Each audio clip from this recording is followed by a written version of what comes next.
and he's Right. like, he just wishes he had never done that bit, and I wonder how often that happens.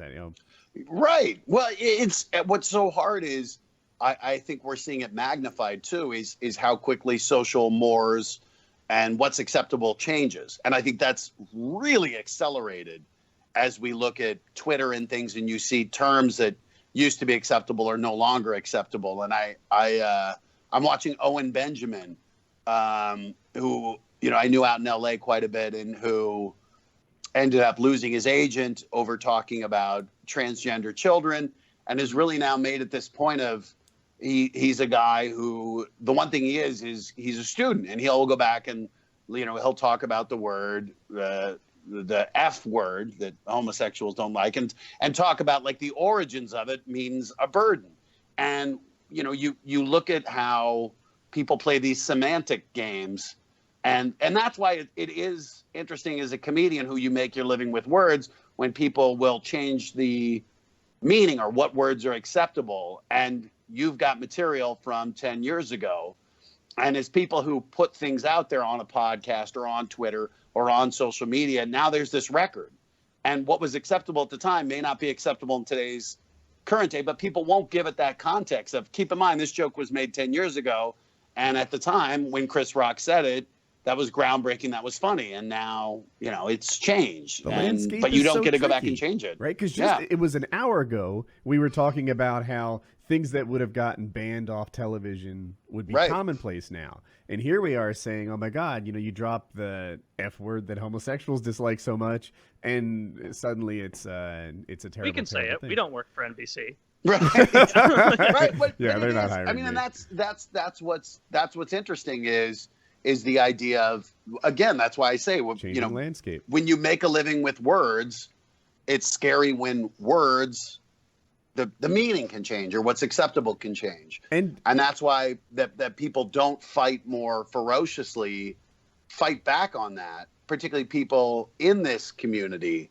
That always shocks me, because I get the intention of protecting people and wanting to respect people's feelings, but I also get the importance of being able to communicate and have dialogue and use words, and to sometimes stumble through and to say my intention is good, I might have made a mistake, or Owen Bill Benjamin Burr. might have went a little bit too far, because I don't know if you know, he got permanently banned from Twitter today or yesterday at some point. Oh, did he really? Yeah. He was tweeting the Parkland kid, Hogg. David Hogg. And Yeah. talking about, like, you don't even have pubes yet. Like, what are you doing telling us Right. what to do? Like, and it was like, maybe tweeting about like a minor's pubes isn't the best idea if you want to stay on Twitter. Well, I kind of feel like Owen is now on a crusade to almost prove a point and be this martyr of, guys, do you see what's happening? And right or wrong, I mean, look, there's a guy who has gone all in on it. I mean, the guy left LA, he's now self-funded, and you want to get to that kind of point. The ideal place would be to be someone like Joe Rogan or something, where you've got your own podcast and it is so popular and you have your fan base that you're not beholden to anyone. There's no one who can take anything away from you because you've created it and you have this audience. And so you can have that discussion. And Joe's a guy, I think, who is much more reasonable, and actually was trying to talk Owen down from some of his Twitter rants. But yeah. I got Owen's point of, if we do that, then we're allowing them to win. If they're dictating the terms of how these conversations happen, we've already lost. And so I think, again, I think he kind of is knowingly doing this, provoking Twitter to make a point. It's unfortunate because I think it's costing him. And this is a guy who now has 2 kids, but he's committed to that. So, I have respect for his intentions, whether I agree with his methods or not. And the idea of him proving this point of, you mentioned that he's on a crusade, but is it that he's I think it's this idea of values, or no, it's not conservative values. It's funny. I think it really is free speech. I don't think it's a value-driven proposition. For me, I think it's the idea of I think it's the values of people dictating values through speech, and someone who sees that you can dictate things just by defining what terms are allowable. Jordan Peterson took up that cause too. Yeah, and Peterson, I think it's interesting as you look at that as a professor and a comedian, kind of coming to this same conclusion of, if you tell me what words I can or cannot use, or the idea that you could be put in jail for using a pronoun or a wrong term. I don't like the idea of you convince people through conversation. I don't think you change anyone's mind by saying, if you say this term, you'll go to jail. I don't think that changes someone's thought. You might change their behavior, but I don't think you change their thought. I think you change people's thoughts by having a discussion and saying, why do you think this? Let me tell you why I think this. Let's go back and forth and see if we can understand where this chasm is. And while I may not like the methods or going after David Hogg, I think my take on it, again, I'm not in Owen's mind. I'm not, I don't know, but I got the sense that, having listened to some of his podcasts and actually haven't had a chance to talk to him, but sometimes, that this was a guy who just says, we really need to fight for this idea that we can communicate openly and talk about these things. Again, the fact that we're sitting here and censoring, I'm clearly censoring myself because I'm afraid of losing my job. And, there's certain things I get, but the idea of 4 people having a conversation and trying, at some point you're entertaining, but at some point you're also stumbling through saying, well, how would I discuss some of these topics and that you wouldn't be given the benefit of context or the benefit of a mistake.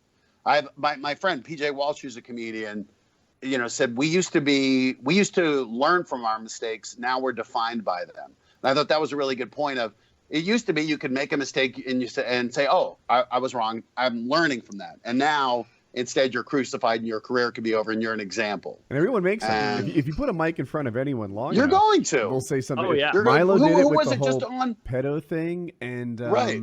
Someone else did it just recently too. On Good Morning America, a woman said colored people instead of people of color. And she had to apologize for being racist. Right. And you're like, well, wait dumb whore.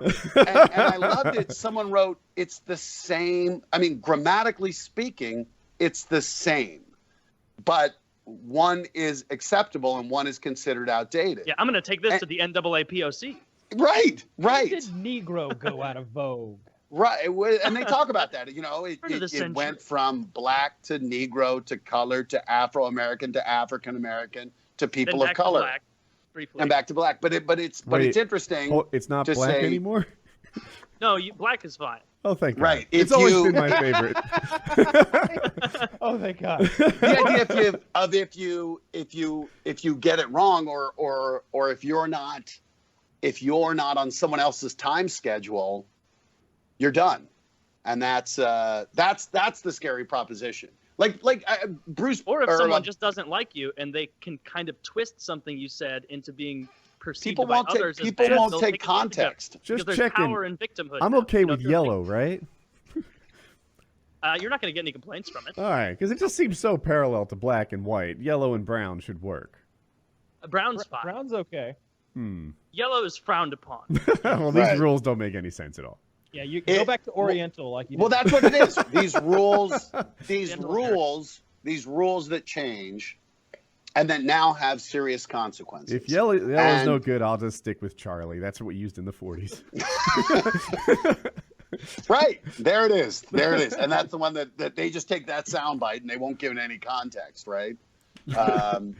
So that's, that is one of those things, though, why I think, again, like you might not like Owen or like his points, but the idea of, and I don't know, I haven't seen the tweets that got him banned. But I think his whole, escapade, I only followed him recently on his Twitter because he tweeted fucking ridiculous over the top shit. And every day I'd be surprised when I'm like, I can't believe he's not banned yet. I can't believe he's still here. Let's see what he says today. And he was like, he had like 60,000 tweets or something when it's like, that's unreal. Like, when are you putting it down? Like, are you just going all day? And he often did. But I'm totally behind his free speech thing of like not allowing others to dictate how you're able to speak and like get you fired and whatnot.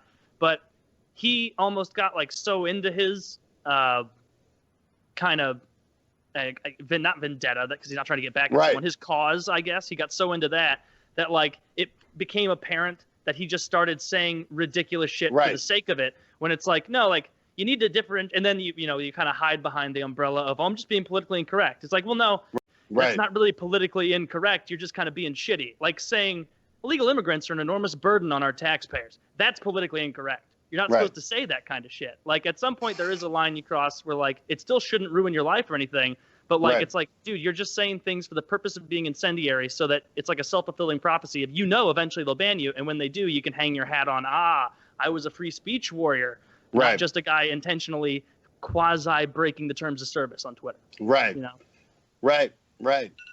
But anyway, he's a I haven't watched any of his stand-up really, but his Twitter account was an entertaining one to follow for the 2 months I followed him while it was up, because it was just bananas. I think Ari got banned off of Twitter forever. I want to say Artie Lang? No, Ari Shafir. Oh. I want to say one of his friends. Oh no, he was with Bert Kreischer. It was Bert Kreischer. He threatened to murder his family. Yeah, that's what it was. Or like ruining his vinyl record. Like a clear joke to a friend.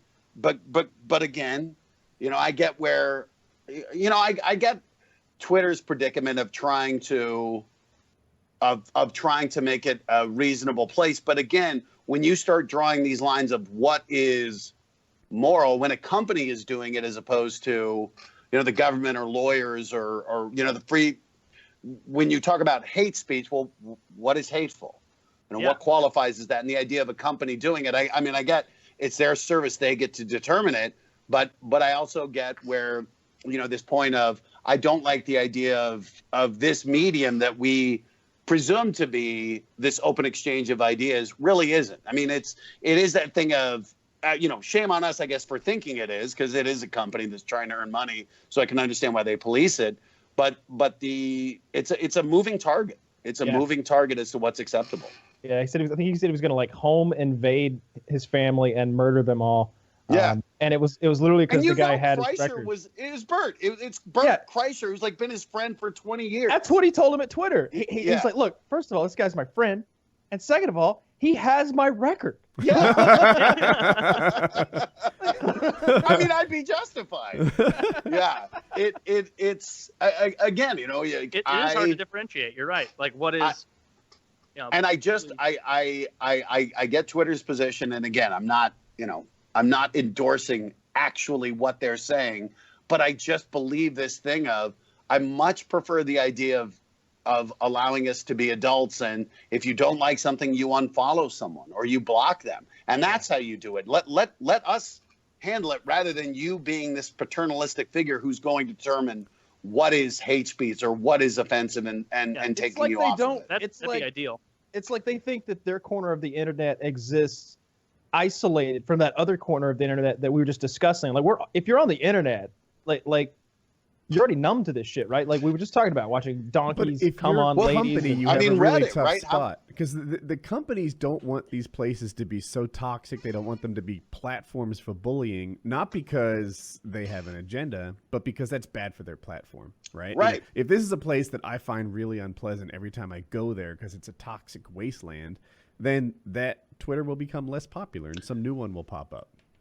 But I think what's toxic waste. I think what Matt was saying is like, ideally, it wouldn't have to be that toxic wasteland, because if I go into a corner of Twitter that I really dislike, I can go, oh, I don't like this. Nobody's making me keep my eyes on this screen. I'll block that account that's being mean, or I'll go look at a different website, or I'll just go back to my timeline. Like, I don't have to follow these people. When you block someone for that kind of behavior, it nips 100 other people in the bud from doing that same kind of behavior. They know that there are rules. Twitch puts out terms of service and says, you're not allowed to do this, this, and that. One guy gets banned, everyone else takes notice and makes sure not to do that thing that ruined them. Well, no, not a ban. I mean a block. Like my account personally. Like I see another account that I dislike. I know what you're saying. Yeah. I'm advocating Twitter's position, which is, like, look, every so often we have to, kill a hostage so that the rest of them stay in line. That's where they are. And if we don't, then it goes wild. YouTube tried to do it a while ago. YouTube has a problem with their comments, right? Any creator knows that the comments they get are going to be Mean as god fuck. awful. Yeah. So Turn some light on for in a here. It's while, dark. they tried to make it so that you had to use your real name, because on Facebook, it's a level of civility higher because people use their real names a little bit, but people use their real names. There's like intelligent discourse sometimes on Facebook because you have to stand behind that. But on YouTube, you know, people are just blasting out racial epithets and such.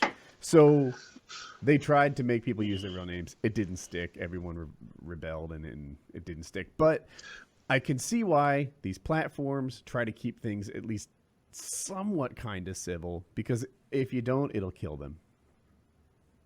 Well, but a lot of people also use it because of the lack of civility in some areas. Right. Like they like the trolly, shitty people being mean to each other. Like there's whole communities on YouTube, like whole creators who just kind of feed off of that. They'll poach drama, or they'll kind of facilitate a tiff between two other YouTubers, and like a lot of people like that kind of shit as well. Like I think that's a not negligible group of people, but I just think it's right. It's hard.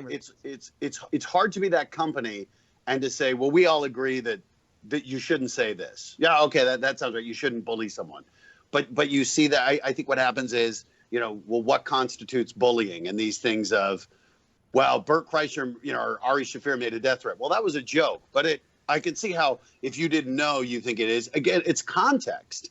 I think that is lost in nuance, and the idea of, again, I would much, I understand a company's position and why they would do it, but I think that I'm just looking at it from a point of view of the exchange of ideas, good, bad, and different, whether they're expressed crudely or the way I want them to be. I don't like the idea of those being dictated, or the idea of the shadow ban, or the idea of, someone who you want to follow. I really am. I sympathize with the company's position and understand what they're doing and financially why they would do that.